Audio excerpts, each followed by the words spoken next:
Hermoso y lindo sábado, ya sábado 10 de agosto. Estamos avanzando ya la lección número 7. Y hoy la lección que vamos a ver durante esta semana es instruyendo a los discípulos. Estas van a ser dos partes. Hoy vamos a entrar a la primera parte sobre esta instrucción. Muchas veces hemos pensado o creemos que la instrucción era únicamente poder decirle a los discípulos, vayan y prediquen, anuncien que el Mesías ya vino. Pero vamos a ver en esta semana que la instrucción va más que eso, mucho más. Yo siempre he pensado que esta instrucción es cuando uno, pues en realidad estamos preparándonos para llegar a ser pastores, que también se nos instruye, también se nos habla y se nos dice, se nos enseña. Pero cuando viene el año de prueba, donde hacemos la obra, ahí es donde realmente se ve si podemos ser calificados para ser pastores, dirigentes de ovejas. Así es de que en esta semana esperamos en el Señor que esto sea una bendición para todos. Y hoy, en esta semana, una vez más, pues está conmigo el pastor Raúl Reyes, a quien le doy la bienvenida para introducción de esta hermosa lección número 7. Pastor, bienvenido. Gracias, pastor, por la linda bienvenida. Gracias por seguirme invitando. Yo creo que es un privilegio, pastor, trabajar junto con usted y con nuestros hermanos, dando la escuela sabática. Es un privilegio, pastor, y una alegría estar aquí junto con usted y llevar esta hermosa enseñanza a nuestros hermanos que nos siguen a través de nuestro canal 44.8 y a través de las diferentes plataformas que Dios ha abierto para que la palabra, su palabra, se siga predicando. Gracias, pastor. Gracias a usted, pastor Raúl. Si le parece bien, pues vayamos a la oración y siempre invitándoles que nos acompañen a orar juntos para que el Señor en el Espíritu nos toque a todos los que habremos de meditar en estas hermosas lecciones. Así es de que vayamos a la oración. Bendito Padre Santo, alabado y glorificado y bendecido sea su nombre, Señor. A usted sea la honra, la gloria, la adoración y la alabanza. Bendito Dios, gracias por darnos el privilegio y la oportunidad de empezar una semana más, Señor, con el estudio de la escuela sabática. Bendito Padre Santo. Gracias, Señor. Nosotros reconocemos, Señor, que en nosotros no hay ningún mérito. Que estamos aquí, Señor, es gracias a tu amor, a tu misericordia y a los méritos de tu Hijo amado Cristo Jesús. Te pedimos y te rogamos, Señor, que nos permitas escondernos atrás de Él para que a Él sea la honra, la gloria, la adoración y la alabanza. Bendito Dios. Pedimos que permitas que tu Santo Espíritu, Señor, nos acompañe hoy, Señor, este día. Que Él sea nuestro Maestro, nuestro guía y nuestro ayudador. Que nosotros solamente seamos el medio y el instrumento, Señor, en tus manos, pero que seas tú a través de tu palabra y a través de tu Santo Espíritu, dirigiendo, Señor, todo este estudio, hablando al corazón de cada uno de mis hermanos, de mis hermanas. Bendito Dios. Ayúdanos, Señor, denos gracia para poder trazar correctamente tu palabra. Denos sabiduría de lo alto, bendito Padre Celestial. Y llénanos con tu Santo Espíritu para que podamos ser luz en la oscuridad de aquellos que no te conocen. Pedimos y rogamos, Padre Santo, que envíes a tus santos ángeles. Y si hay, Señor, algún espíritu del demonio que se encuentre aquí, Señor, queriendo estorbar tu obra, que permites que tus santos ángeles los escolten hacia afuera, bendito Dios. Que tu Santo Espíritu, Señor, tenga la libertad de hablar al corazón de cada uno de mis hermanos, bendito Dios. Te lo pedimos y te damos gracias en el nombre de Cristo Jesús. Amén. Amén. Amén.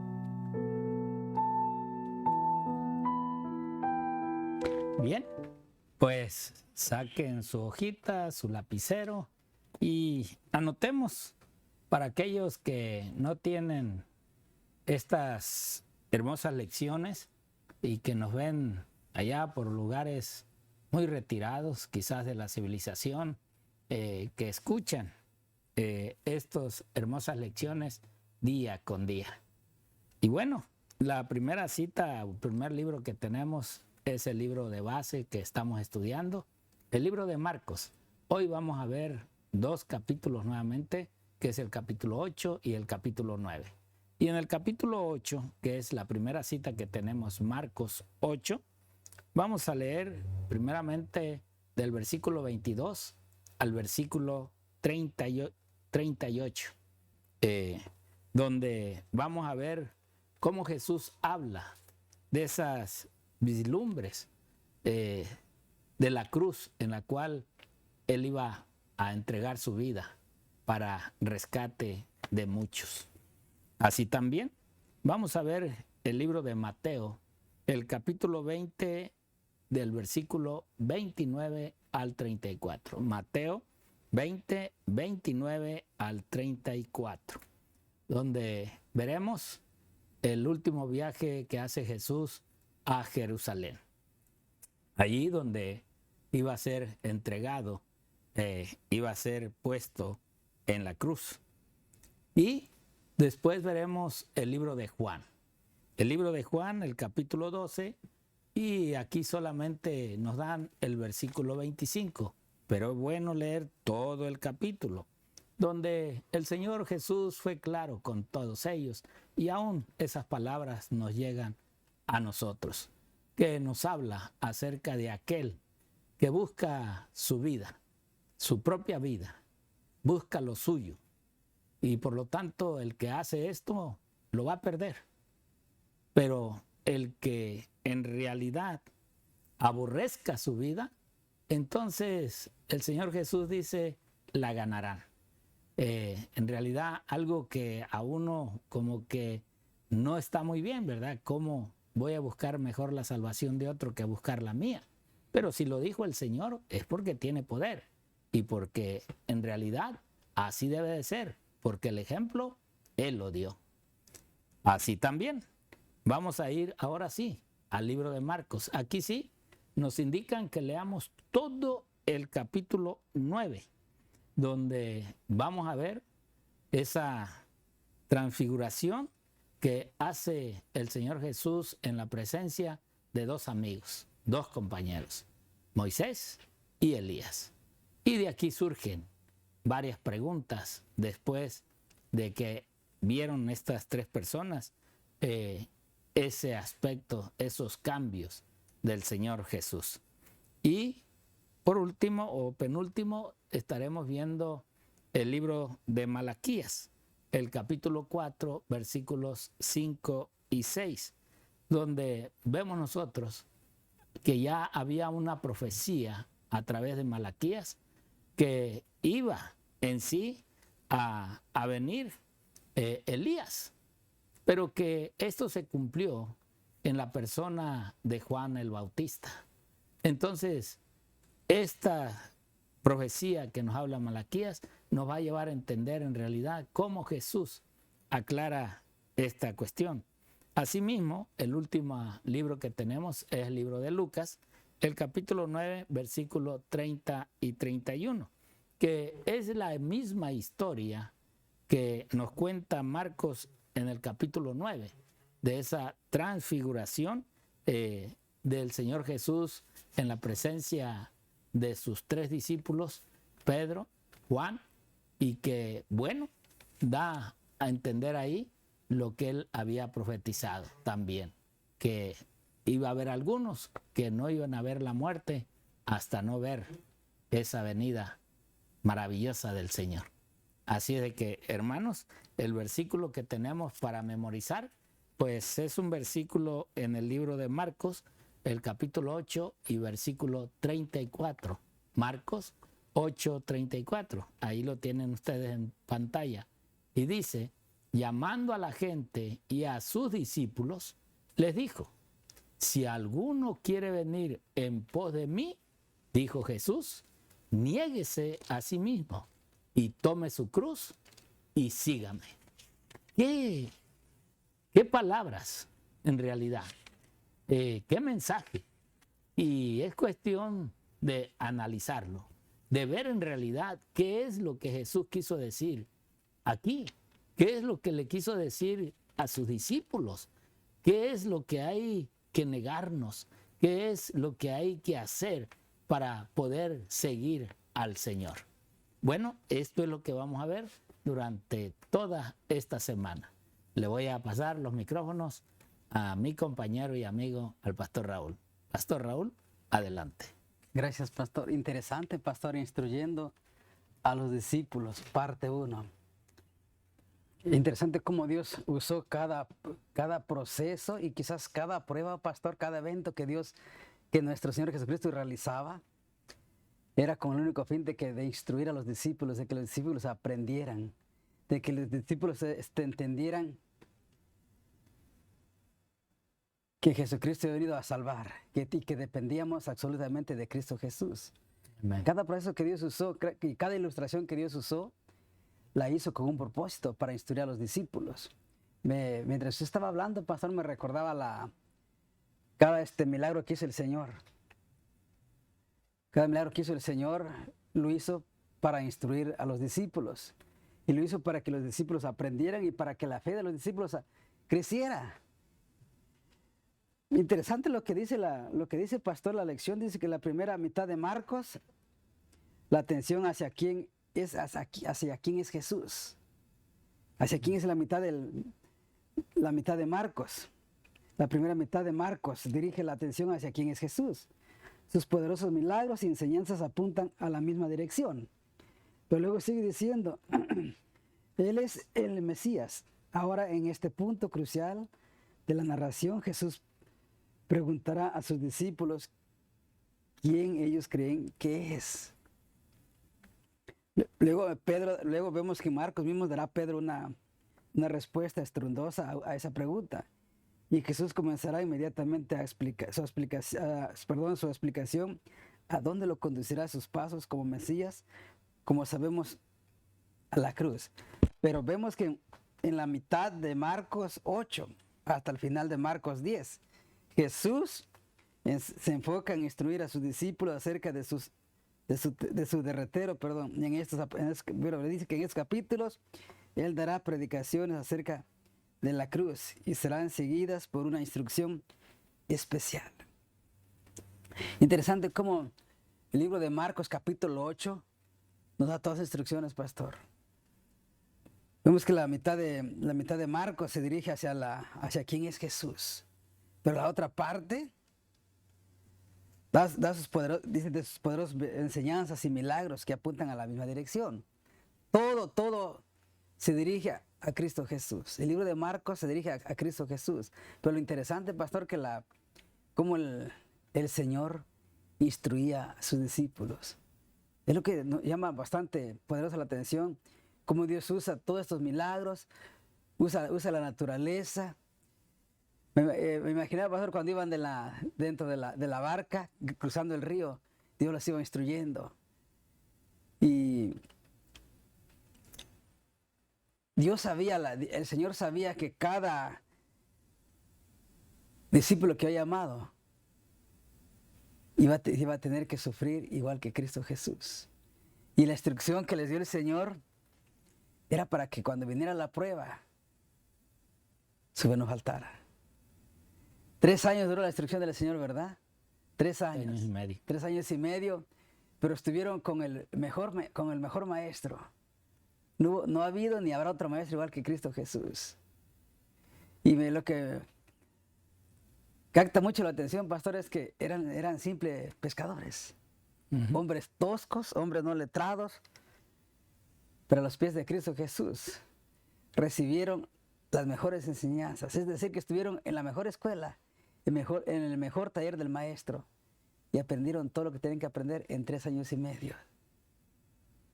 Interesante. Por eso la instrucción, pastor, que estamos viendo lo vamos a ver en 2 partes. Exactamente. Y como usted dijo, sí, eran hombres toscos, hombres sin culto, sin letra quizás, algunas veces pensamos que pues no eran muy buenos hombres letrados, pero vemos que en esta primera lección es la instrucción, porque había algo que ellos tenían que aprender, algo que ellos tenían que reconocer que a ellos les hacía falta. Y es así como esta primera instrucción, vamos a ver que se va a topar mucho con los caracteres de ellos. Por eso, mira cómo nos dice este libro, Testimonios para la Iglesia, el tomo 5, página 310. Dice, la Biblia es completa, clara y precisa. O sea, la Biblia es exacta, no tiene fallas. No hay nada precisamente que digamos, esto está contradictorio. No, la Biblia nos aclara sobre lo que Dios quiere hacer y sobre lo que Dios quiere con nosotros y en la cual nosotros tenemos que llevar nuestra vida al ejemplo de la relación que la Biblia nos da. También nos dice, define con exactitud cuál deberá ser el carácter del verdadero discípulo de Cristo. Ahora ven, o sea, la Biblia en realidad no nos va a ver en sí a como nosotros queremos ser. No, el cristiano tiene que ser como la Biblia dice, no como uno cree y piensa que debo de ser. Es que yo tengo que hacer esto, es que yo tengo este problema, es que yo así nací, es que yo así me educaron. No, no. Quien va a educarte, si tú quieres estar en Cristo, va a ser la misma palabra del Señor. Aún la misma sierva del Señor nos sigue hablando y diciendo, dice acá, para que de ninguna manera nos engañemos con respecto a nuestro verdadero carácter. Es preciso que escudriñemos las Escrituras con corazones contritos, temblando ante la palabra del Señor. O sea, estas cosas, si tú en realidad crees que tú sigues al Señor, pues no te bases en las instrucciones de un hombre, no te bases a las instrucciones de alguien que tú crees que a él debes de seguir. No, tú básate a la palabra de Dios y ve que la palabra de Dios te está hablando lo que en realidad debe de ser un ser humano que dice ser seguidor del Señor. Ahora bien, mira cómo nos dice este libro, Testimonios para la Iglesia, tomo 5, en la página 311. Ella dice, es difícil que nos comprendamos a nosotros mismos. Vaya, ¿y te has topado con eso? Que a veces ni tú te entiendes, ni tú sabes en realidad quién eres o qué quieres, qué esperas. A veces nos sentimos como que, ¿quién soy? O sea, en realidad, ¿qué estoy haciendo? Que tengamos un conocimiento correcto de nuestros propios caracteres. ¿Por qué soy así? ¿Por qué a veces respondo así? ¿Por qué a veces siento que no respondí como debía haber respondido? Hay algo que sentimos que nos hace falta, pero eso que nos hace falta es lo que Dios quiere proporcionarnos a nosotros para saber y darnos a entender que somos pecadores y que muchas veces fallamos. Y ese es el problema, que a veces no queremos reconocer nuestras faltas, nuestros pecados. Para todos nos justificamos cuando la palabra de Dios es clara y recta en lo que realmente nos está diciendo de nuestra personalidad, lo que somos, pero basamos mucho la Biblia en otros en vez de basármela a mí mismo. Ahora bien, mira, la palabra de Dios es clara, pero a menudo se cometen errores en la aplicación personal de la misma. Ahí está el problema. O sea, sí, porque la Biblia se la aplico a otro, pero a mí, no, ¿yo qué? Yo estoy bien. Sí, eso, yo mira, ve lo que dice acá y empezamos a buscar citas y versículos que se me acomoden y que sean de verdad de acuerdo a las acciones que yo hago. Pero no veo los versículos que me están afectando y que ese ego es el que no está saliendo. Ahora mira esta última cita, Mensajes Selectos, tomo 1, página 93, dice: muchos que profesan ser cristianos lo son solo de nombre. O sea, en realidad no tienen ningún aspecto de Cristo. Nada, pero dicen ser cristianos. Y sabemos que si llevas un nombre de tu padre, pues qué honra, ¿no? Llevas el nombre de aquel hombre que te dio la vida, que te vio nacer, que quizás te educó. Pero cuando me toca ver a Cristo y que digo ser cristiano, allí me es más difícil, porque Cristo sí vivió la vida de su padre. Y aún dice, no están convertidos, ¿sí? O sea, profesan ser cristianos, pero no hay conversión. Hay convencimiento, pero no conversión. Hacen resaltar el yo. O sea, aquí yo y solamente mis huesos truenan. No, aquí yo soy Juan Camaney y no hay quien me diga nada. Aunque la palabra de Dios me esté reprobando, pero yo me apruebo. ¿Y de qué sirve? No se sientan a los pies de Jesús como lo hizo María para aprender de Él. Eso es lo que hace falta al cristianismo, sentarnos al lado de Jesús y ver si estamos de acuerdo a la vida que Él nos presenta en su palabra, a ver si estamos viviendo conforme Él nos habla y nos dice. No están preparados para la venida de Cristo. Esa es la verdad. No hay preparación. ¿Por qué? Porque no queremos vivir como Cristo nos está enseñando que tenemos que vivir. Por eso les digo, mis hermanos, esta semana lo que vamos a ver en realidad es que había algo que a los discípulos les hacía falta. No que fueran y salieran a predicar. Eso iba a venir más tarde. Pero por lo pronto vamos a ver cuál era el problema que Jesús vio en ellos y que había que cambiar. Por eso hoy, si tú estás viniendo al cristianismo, tienes que aprender de la palabra de Dios, del Señor Jesucristo. Esperamos en el Señor que esto te haga meditar y pensar en lo que en verdad tiene que ser y cómo debe de ser un cristiano. Que Dios te bendiga.